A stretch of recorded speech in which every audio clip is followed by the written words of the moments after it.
عربی کا ایک مقولہ ہے، الناس علی دین ملوکہم، لوگ اپنے بادشاہوں کے راستے پر چلتے ہیں۔ موجودہ نواب بھاگلپور کے دادا اور پردادا داڑھی رکھتے تھے تو ان کے وزراء کی بھی داڑھیاں تھیں۔ مولوی رحیم بخش مرحوم وزیر تھے مگر ان کی داڑھی تھی۔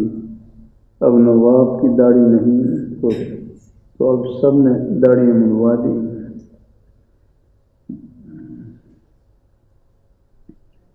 عوام حکمران طبقے کے طور و طریقے کو اختیار کرتے ہیں۔ عوام حکمران طبقے کے طور طریقے کو اختیار کرتے ہیں۔ جدھر حکمران طبقے کا رخ ہوتا ہے ادھر ہی قوم کا رخ ہوتا ہے۔ پاکستان بننے سے پہلے جدھر انگریز جا رہا تھا ہمارا نوجوان بھی ادھر ہی جا رہا تھا۔ پاکستان بننے کے بعد بھی نوجوانوں کا رخ اسی طرف ہے۔ وہ کوٹ پتلون پہنتا تھا، یہ بھی کوٹ پتلون پہنتے ہیں۔ وہ کھڑے ہو کر پیشاب کرتا تھا، یہ بھی کھڑے ہو کر پیشاب کرتے ہیں۔ اس نے داڑھی منڈوانا شروع کی تو یہ بھی داڑھی منڈوانے لگے۔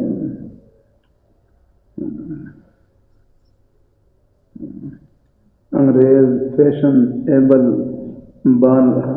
نے فیشنیبل بال بنوائے تو ہمارے نوجوان بھی اس کی تقلید کی۔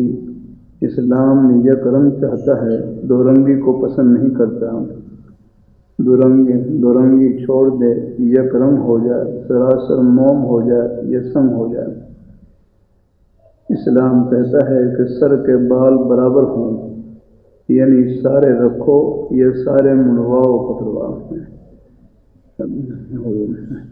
بال ہے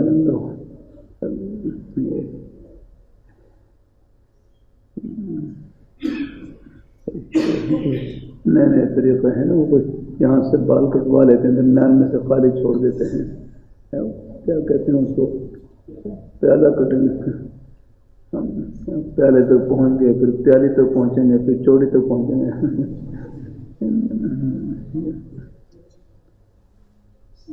اللہ تعالیٰ اپنی مہربانی فرمائے۔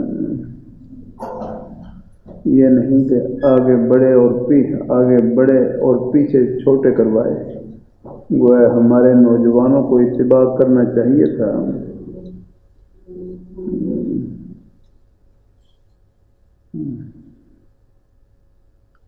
حضرت نبی کریم صلی اللہ علیہ وسلم کا، مگر وہ انگریز کا اتباع کر رہے ہیں۔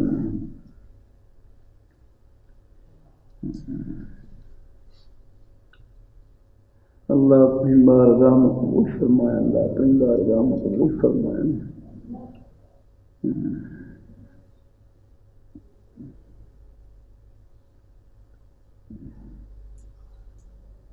داڑھی کے بارے میں عرض ہے،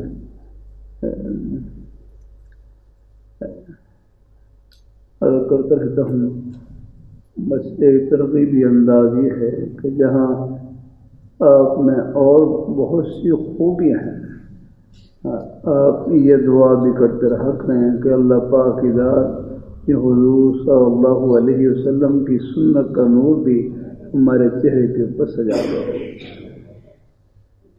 کسی کو حقیر نہیں سمجھنا ہے، اللہ اپنی مہربانی فرمائے۔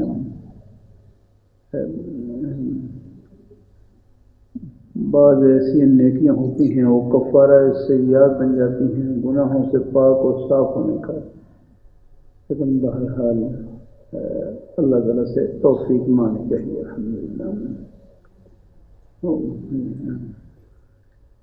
کہ جہاں اللہ تعالیٰ نے اور خوبیوں سے نواز رکھا ہے کہ یا اللہ کہ ہمیں اپنے پیارے حبیب صلی اللہ علیہ وسلم کے اس مبارک سنت کے نور سے بھی نواز دے۔ الحمدللہ تو آہستہ اثر ہے نیک ماحول، نیک مجلس، اس کی برکت سے اللہ پاک کی ذات الحمدللہ کہتے ہیں نیک صحبت یہ دل کی کھیتی کے لیے پانی ہے۔ الحمدللہ اس سے پھر آئندہ آہستہ آہستہ الحمدللہ ابھی ہم دیکھا کئی ہمارے بھائی ایسے ہیں، ہم مجلس میں تشریف لاتے ہیں، شروع میں کچھ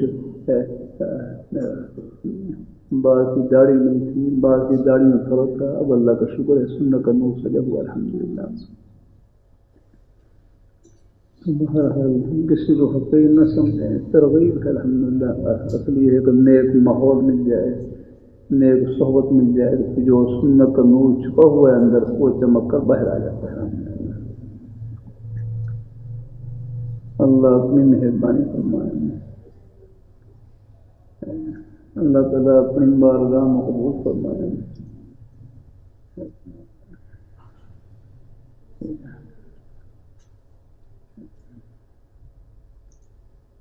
ہمارے خیر مدارس کے شیخ الحدیث حضرت مولانا محمد صدیق صاحب رحمہ اللہ تعالی، میں نے ایک واقعہ ان کی کتاب بخاری شریف کی شرح میں مدینہ منورہ میں ہمارے بزرگ صاحب ان کے پاس وہ حضرت کے شاگرد تھے تو ان کے پاس بھی اس کے کچھ نسخے آئے، کئی جلدوں میں ہیں. اس میں ایک واقعہ پڑھا. پھر میں خیر مدارس حاضر ہوا ہے. خیر مدارس میں حاضری ہوئی. وہاں پر مولانا مدرسے کے ناظم ہمارے نیک استاد حضرت مولانا شمشاد صاحب دام برکات العالیہ، انہوں نے پھر کچھ مختلف جماعتوں میں کلاسوں میں لے کر گئے، کچھ وہاں تھوڑی تھوڑی بات چیت کی. آخر میں پھر دارالحدیث میں وہاں حضرت مولانا صدیق صاحب رحمہ اللہ تعالیٰ کا سبق ہو رہا تھا. بہرحال میں سبق میں شریک ہوا. سبق کے بعد مولانا شمشاد صاحب نے فرمایا کو تھوڑی سی طلباء میں بات چیت کر لیں. کچھ 10-15 منٹ کی تھوڑی سی خیر کی کھڑی پھڑی جو بات تھی وہ کی. پھر میں نے حضرت سے کیا کہ حضرت میں نے ایک واقعہ آپ کی کتاب میں پڑھا ہے، واقعہ کو فرمانے لگے ہاں یہ واقعہ صحیح ہے. تو انہوں نے خود سنایا. تو مان لگے ہمارے ایک حافظ صاحب تھے، ایک حافظ صاحب تھے، آنکھوں سے وہ نبینا تھے، آنکھوں سے وہ نبینا تھے. ہمارے حافظ صاحب تھے لیکن آنکھوں سے نبینا تھے، لیکن تھے بڑے صاحب کشف. جب بھی کسی قبر کے اوپر جاتے تو ان کے اوپر قبر کے احوال منکشف ہو جاتے تھے. وہ صاحب کشف. وہاں خیر المدارس میں آپ نے شاید دیکھا ہوگا، وہاں خیر المدارس کے ساتھ ہی ایک احاطہ ہے. رفاعی جرنی صاحب رحمہ اللہ تعالیٰ تو میں کہوں یہ مدرسے کا نہیں، یہ ہر والد صاحب رحمۃ اللہ علیہ نے یہ خود خریدا اپنی رقم سے جا کر رحمۃ اللہ. چھوٹا سا احاطہ ہے. تو اس میں مولانا محمد علی جالمی رحمۃ اللہ علیہ جو ختم نبوت کے عظیم مجاہد تھے، حافظ صاحب کو ان کی قبر پر لے کر گئے. تو قبر کے حوال میں کشف ہو گئے. کہنے لگے کہ حضرت مولانا محمد علی صاحب جالمی رحمۃ اللہ علیہ ختم نبوت کے مجاہد تھے. تو فرمایا بس وہ قبر سے باہر نکلتے ہیں اور نعرہ لگاتے ہیں ختم نبوت زندہ باد، ختم نبوت زندہ باد، ختم نبوت زندہ باد. بس یہ نعرہ لگاتے ہیں اور پھر چلے جاتے ہیں کہ جو کام دنیا میں کر رہے تھے بس وہی کام ان کا وہاں بھی ہے الحمدللہ. پھر ان کو ساتھ ہی خبر ہے حضرت مولانا خیر صاحب جالمی رحمۃ اللہ علیہ خبر ہے،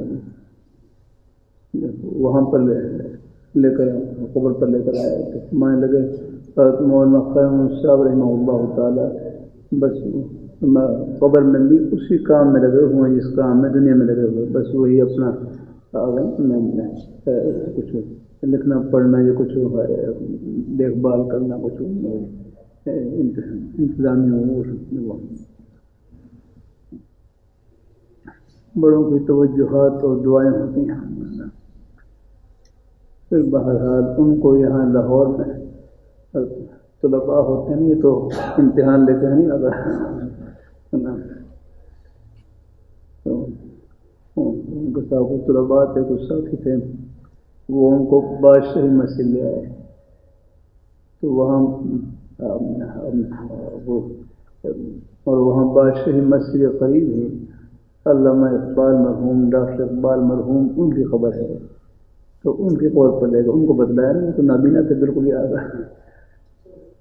تو جب ان کی قبر کے اوپر پہنچے ہیں، جیسے انہیں قبر پہنچے اور فوراً قبر کے حوالے منکشف ہو گئے، کہنے لگے تم مجھے ڈاکٹر اقبال کو پر لے آؤ، تم مجھے ڈاکٹر اقبال کو پر لے آؤ، حالانکہ نبی نے کون پہچانا، تم مجھے ڈاکٹر اقبال کو پر لے آؤ۔ پھر فرمانے لگے ڈاکٹر اقبال مرحوم کہہ رہے ہیں کہ میری داڑھی تو نہیں تھی، لیکن اللہ تعالیٰ نے مجھے داڑھی والوں کی صف میں شامل کر دیا، کیونکہ مجھے داڑھی والوں سے محبت تھی، اللہ والوں سے محبت تھی، اللہ تعالیٰ کے نیک بندوں سے محبت تھی، اللہ نے اس محبت کی برکت سے اللہ نے ان کے قدموں میں جگہ عطا فرما دی ہے۔ اللہ رحمۃ اللہ علیہ کا شکر یہی تھا کہ علامہ اقبال مرحوم ناجی ہے، ناجی نجات پانے والے۔ تو بہرحال اس لیے کسی کو حقیر نہ سمجھیں، ایک عملی کمزوری ہوتی ہے، لیکن کیا معلوم اور ایسی نیکیاں ہوتی ہیں، خوبیاں ہوتی ہیں جن کی برکت سے وہ خوبیاں ان کے لیے کفارہ سیاح بن جاتی ہیں۔ باقی ترغیب ہے، ترغیبی انداز یہی ہے کہ جہاں اللہ نے ہمیں اور خوبیوں سے نواز رکھا ہے، اور یہ دعا بھی کرتے ہیں کہ یا اللہ اپنے پیارے حبیب صلی اللہ علیہ وسلم کی سنت کا نور بھی ہمارے چہرے پہ سجا دینا، بس یہ دعا کرتے ہیں۔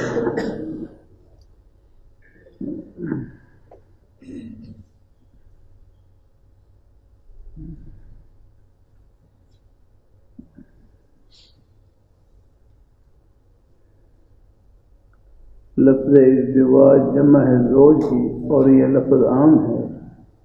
اگر مستورات مخاطب ہوں تو کہا جائے گا تمہارے خامن تمہارے دشمن ہیں، قیامت کے دن بے اولاد بے دین اولاد والدین پر لعنت کی دعا کرے۔ قالوا وقالوا ربنا انا اطعنا سادتنا وكبراءنا فأضلونا السبيل ربنا آتهم ضعفين من العذاب والعنهم لعنا كبيرا۔ اور کہیں گے اے رب ہم نے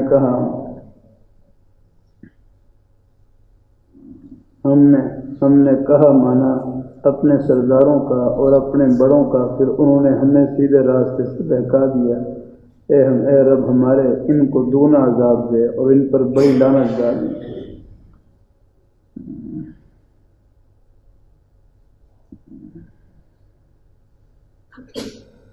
اللہ رحمۃ اللہ علیہ بڑے حضرات وہ تنبیہ کر سکتے ہیں، وہ بارگاہ الہی میں کریں گے اے اللہ ہمارے ابا اور اماں پر بڑی لعنت بھیجو، انہوں نے ہمیں سکول کالج کا دروازہ دکھلایا مگر مسجد کا دروازہ نہ دکھلایا۔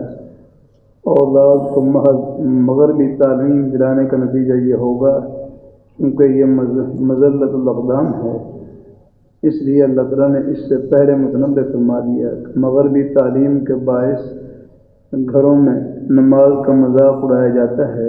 میں اس تعلیم کا مخالف نہیں ہوں بلکہ اس طریقے تعلیم کا مخالف ہوں کہ اس تعلیم کے زہریلے اثرات سے بچانے کے لیے ضروری ہے لڑکوں اور لڑکیوں کو دونوں کو قرآن کی تعلیم دی جائے۔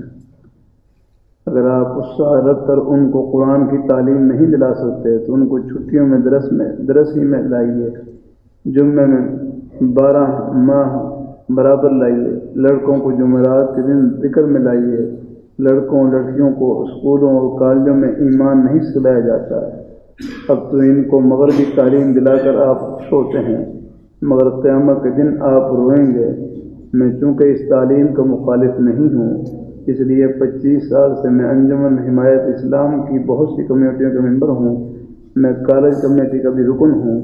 میں اتنی ترمیم چاہتا ہوں کہ اس تعلیم کے ساتھ دین کی بھی تعلیم ہونی چاہیے۔ پہلے دیر کرتا رہتا ہوں، دیکھو بڑے حالات بڑے ہی ہوتے ہیں الحمدللہ۔ اللہ رحمۃ اللہ علیہ ایک مقام پر فرمانے لگے، فرمائے بس تربیت نیک ہو، تربیت نیک ہو، یعنی تربیت نیک ہو تو فاضل اور BA برابر یاد نہیں، تربیت نیک ہو، نیک و صحبت میسر ہو، پھر آگے منزل سب کی برابر ہے، سب کی صلاحیتیں اللہ تعالیٰ کی خوشی میں استعمال ہو جاتی ہیں۔ ہمارے حضرت مولانا قائد ظاہر حسین صاحب رحمۃ اللہ علیہ اٹک کالج میں پروفیسر ہے، اٹک کالج میں وہ حضرت لاہوری رحمۃ اللہ علیہ خلیفہ تھے۔ اب ان کی نیک صحبت کی برکت سے وہاں کالج کے طلباء 5 وقت کی نماز کے پابند ہو گئے، اور پھر بعد میں جہاں جہاں وہ کوئی اپنے حکومتی محکموں میں ان کو خدمت کا موقع ملا، بڑی دیانتداری کے ساتھ اپنی خدمت کی الحمدللہ۔ اللہ تعالیٰ اپنی مہربانی فرمائے، بڑے حضرات کا مقصد یہی ہے، آگے وہ توجہ دلانی ہوتی ہے الحمدللہ۔ سکول، کالج، یونیورسٹی کی تعلیم بھی آخرت کی تعلیم بن جاتی ہے، بس نیت و خدمت کی اور صحبت میں، یہ 2 چیزیں ضروری ہیں، بس نیت و خدمت کی اور صحبت میں۔ اللہ اپنی مہربانی فرمائے، اللہ تعالیٰ اپنی بارگاہ مقبول فرمائے۔ انگریز کے زمانے میں ہمیں شطرنج سیاست پر کھیلنے کے لیے ہندو اور سکھ کے مقابلے میں MA PhD barrister doctor engineer وغیرہ کی ضرورت تھی۔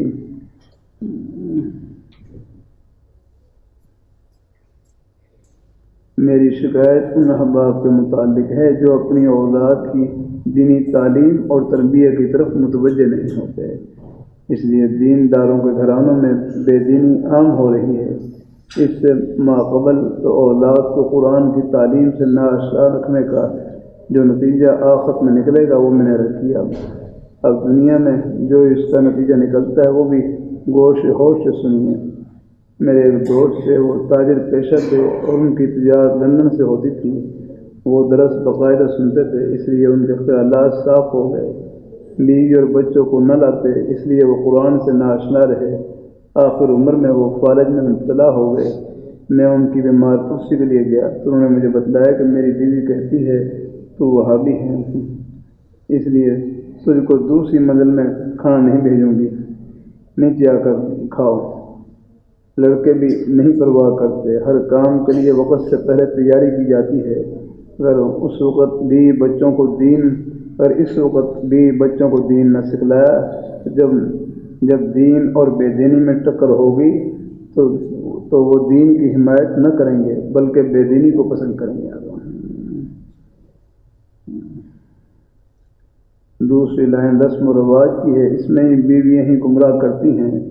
آپ درس قرآن، جمعے کے خطبات اور مجلس ذکر میں تشریف لاتے ہیں، اللہ نے آپ کو دین کی سمجھ عطا فرما دی، وہ نہیں آتی، ان کو یہ سمجھ نہیں ہے، اس لیے وہ وقت پر آپ کو دھوکہ دیں گی اور وہ کافرانہ رسم و رواج اپنی شادی اور غمی میں پوری کر دکھائیں گی۔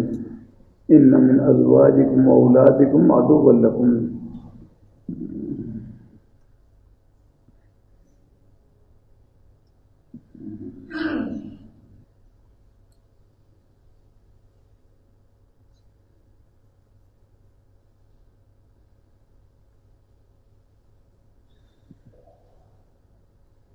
بس صاف صاف کہہ دیجئے، میں تو اللہ تعالیٰ کو اور اس کے رسول کو راضی رکھنا ہے، اگر وہ ناراض ہو گئے تو میرا کہیں ٹھکانہ نہیں، تو اگر نہ رہے گی تو نہ صحیح، تیری جیسی اور کئی مل جائیں گی، خدا کے فضل سے میری دکان چل رہی ہے یا معقول تنخواہ مل رہی ہے، رشتے اور بہت ہیں، اس لیے مروں کو ذمہ دار ٹھہرایا ہے کہ یہ آپ کی کمزوری ہے، آپ یہ کہہ کر بری ذمہ ہونا چاہتے ہیں کہ مصروفات نہیں مانتی۔ اللہ تعالیٰ مجھے اور آپ کو استطاعت عطا فرمائے اور توفیق عطا فرمائے۔ اللہ تعالیٰ